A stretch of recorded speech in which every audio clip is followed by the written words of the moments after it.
तो चलिए फ्रेंड्स, आज हम क्या करेंगे कि जो पीयूसी फर्स्ट ईयर में जो बड़े घर की बेटी जो कहानी है जो प्रेमचंद जी ने लिखी है, उसके एक एक मार्क्स के आंसर और व्याकरण जो है उसके बारे में हम क्या करेंगे, आज देखेंगे, चर्चा करेंगे।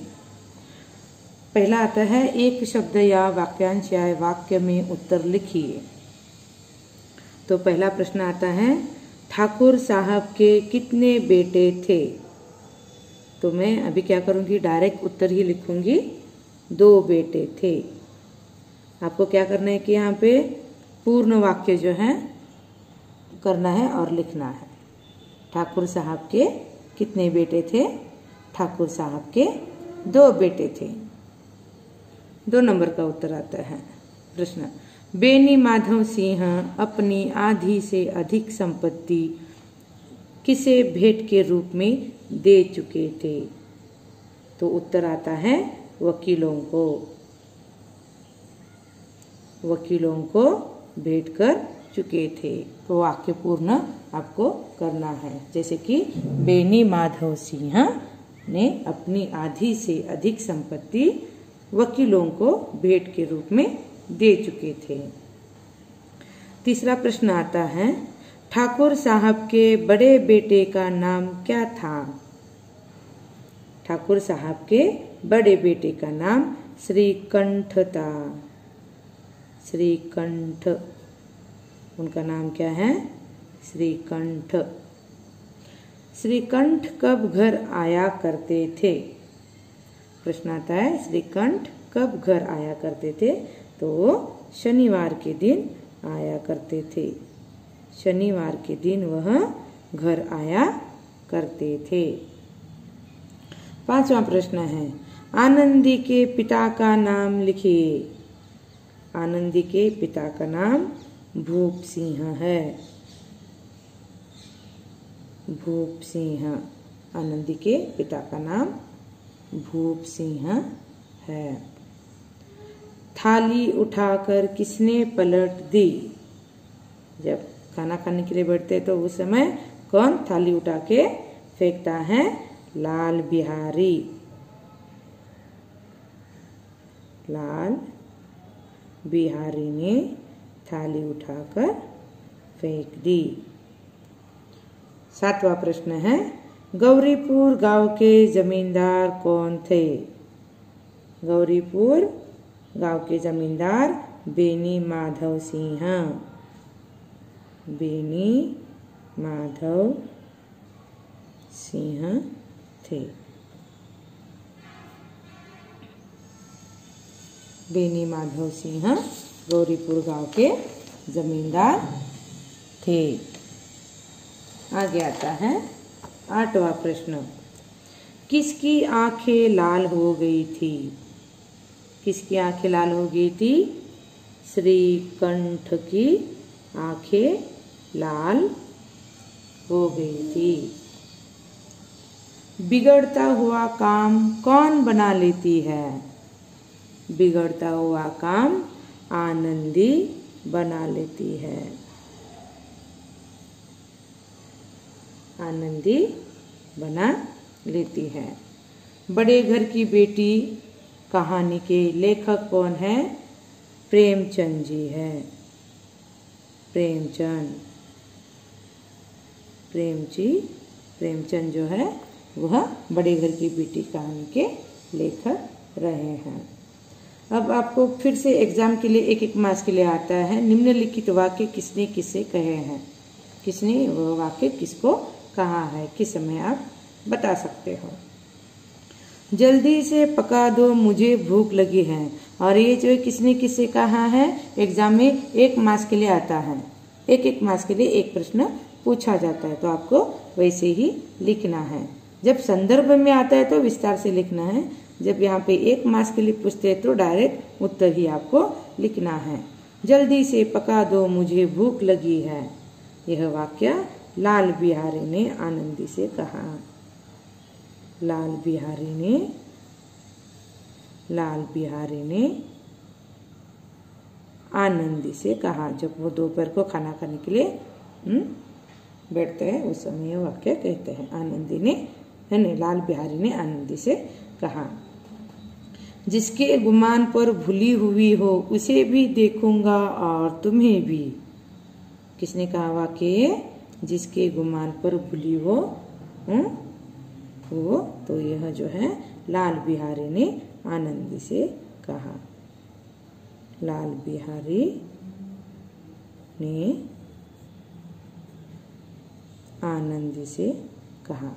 जब वो खाना खाने के लिए बैठ जाते हैं, जब दोनों का झगड़ा होता है, झगड़े के समय में यह वाक्य लाल बिहारी क्या करता है? आनंदी को बोलता है। बुद्धिमान लोग मूर्खों की बात पर ध्यान नहीं देते। बुद्धिमान लोग मूर्खों की बात पर ध्यान नहीं देते। यह वाक्य बेनी माधव सिंह श्रीकंठ जो श्रीकंठ है, श्रीकंठ जो है उसको कहते हैं। बेनी माधव सिंह ने अपना बेटा, बड़ा बेटा कौन है? श्रीकंठ जो है उसको कहते हैं। यह वाक्य बेनी माधव सिंह ने श्रीकंठ से कहा। लाल बिहारी को मैं अब अपना भाई नहीं समझता। यह वाक्य किसने कहा? श्रीकंठ ने अपने पिताजी बेनी माधव से कहते हैं। क्या? श्रीकंठ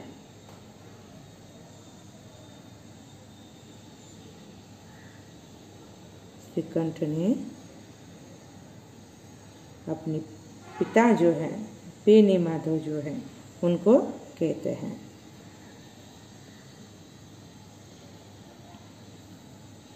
बेनी माधव को कहते हैं।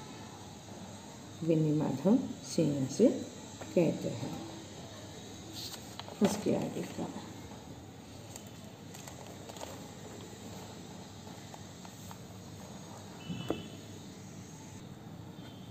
आगे का प्रश्न है, अब मेरा मुंह नहीं देखना चाहते इसलिए अब मैं जाता हूँ। यह वाक्य जो है लाल बिहारी आनंदी से कहते हैं। लाल बिहारी ने आनंदी से कहा। लाल बिहारी ने आनंदी से कहा, भैया अब कभी मत कहना कि तुम्हारा मुंह न देखूंगा। कौन कहता है ये वाक्य? लाल बिहारी श्रीकंठ से कहता है। लाल बिहारी ने श्रीकंठ से कहा, मुझसे जो कुछ अपराध हुआ क्षमा करना। कौन कहता है? लाल बिहारी आनंदी से कहते हैं। लाल बिहारी ने आनंदी से कहा। आनंदी से कहा। मैं डायरेक्ट उत्तर लिख रही हूँ, आपको ये वाक्य पूर्ण करके लिखना है। आगे आता है वाक्य शुद्ध कीजिएगा। क्या आता है? वाक्य शुद्ध कीजिए। मैं क्या करती हूँ, तो मैं क्या करती हूँ, अभी जो उत्तर है लाल पेन से लिखूंगी। वाक्य सिद्ध कीजिए। उनकी पितामह किसी समय बड़े धन धान्य संपन्न थे। तो यहाँ पे वाक्य शुद्ध करना है, तो यहाँ पे उनकी की जगह पे उनके लिखना है। उनके पितामह किसी समय बड़े धन धान्य संपन्न थे, तो वाक्य ये शुद्ध हो गया। स्वयं उनका पत्नी को ही इस विषय में उनसे विरोध थी। क्या था? स्वयं उनका पत्नी, उनका की जगह पे उनकी पत्नी को ही इस विषय में उनसे विरोध थी। तो यहाँ पे विरोध थी नहीं आता, विरोध था आता है। आनंदी अपने नए घर में आया। क्या होगा यहाँ पे? आनंदी अपने नए घर में आया की जगह पे नए घर में आई हो जाता है। मुझे जाना दो। क्या आता है यहाँ पे? मुझे जाने दो आता है। मुझे जाने दो। आगे का कोष्टक में दिए गए उचित शब्दों से रिक्त स्थान की पूर्ति करनी है। रिक्त स्थान जो यहाँ पे है उसको क्या करना है, हमें भरना है, उस जगह को भरना है। उदाहरण के लिए ऐसी, शनिवार, संतान, गौरीपुर, हाथी, ये सबको क्या करना है, इस रिक्त जगह पे भरना है। जैसे यहाँ पे देखिएगा, इस दरवाजे पर झूमता था। क्या झूमता था? हाथी। इस दरवाजे पर क्या झूमता था? हाथी झूमता था। डैश डैश में रामलीला के वही जन्मदाता थे। क्या उत्तर आता है? गौरीपुर।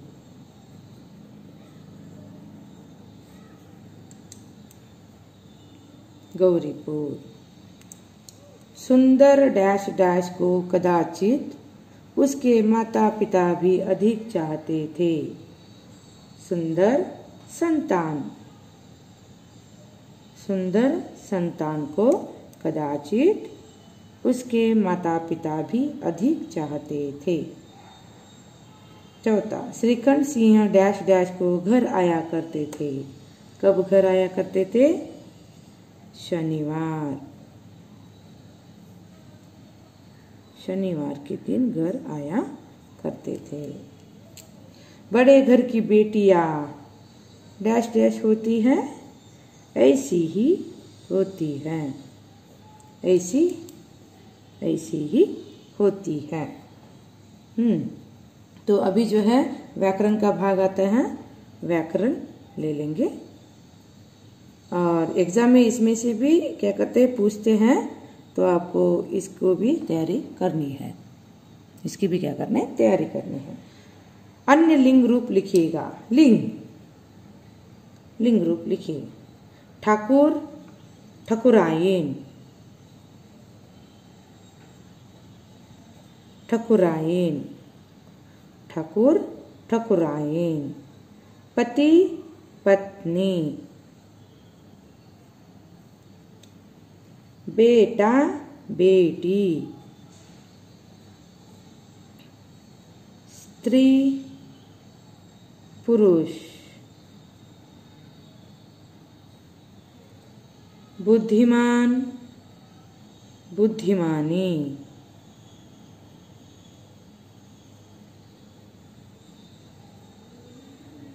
हाथी, हथनी। भाई, बहन।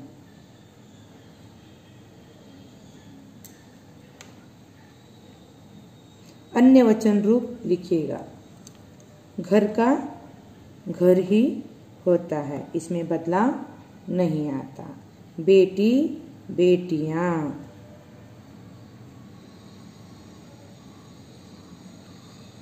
भैंस, भैंसे।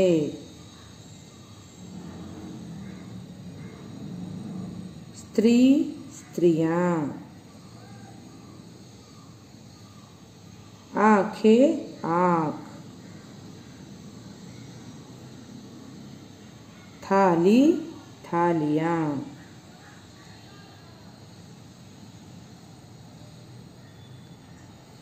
थालियां। ये रहे बड़े घर की बेटी जो है उसके एक एक मास के प्रश्न और उसके उत्तर हो चुके हैं और उसके बाद हम क्या करेंगे कि इसके आगे बाकी के जो लेसन है उसके भी हम क्या करेंगे, इसी तरह एक एक मास के जो आंसर है उसका डिस्कशन जो है हम करेंगे। Okay, thank you.